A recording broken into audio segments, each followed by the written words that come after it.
एक समय की बात है, एक लेखक था, आदित्य। उसके लेखन की कला अद्भुत थी, पर उसकी नई कहानी में कुछ अजीब हो रहा था। महीनों से वह संघर्ष कर रहा था, लेकिन कहानी पूरी नहीं हो पा रही थी। आखिर क्यों? मेरी कहानियां हमेशा जीवंत होती थी। अब क्यों ऐसा लग रहा है कि कुछ छूट रहा है?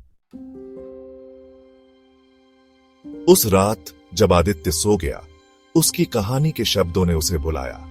कागजों पर लिखे हुए अक्षर जीवंत हो गए और आदित्य उनकी दुनिया में खींच गया।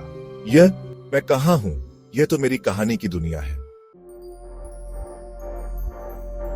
वह अपनी कल्पना की दुनिया में फंसा हुआ था, लेकिन यह दुनिया वैसी नहीं थी जैसी उसने लिखी थी। कुछ अंधकारमय था।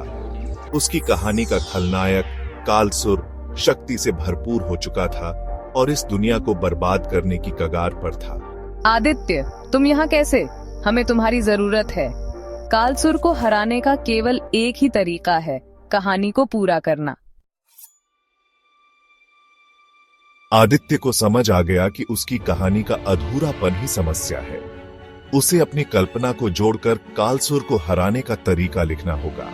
आर्या, यह रही शक्ति की तलवार।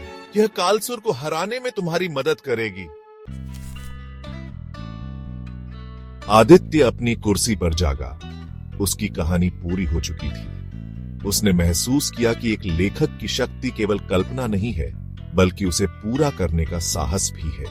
यह केवल कहानी नहीं है, यह मेरा अनुभव है। आदित्य ने न केवल अपनी कहानी पूरी की, बल्कि उसने सीखा कि कभी-कभी कहानी में खो जाना ही असली रचना की पहचान है। टाइटल: धन्यवाद। सब्सक्राइब करें और ऐसी ही कहानियों के लिए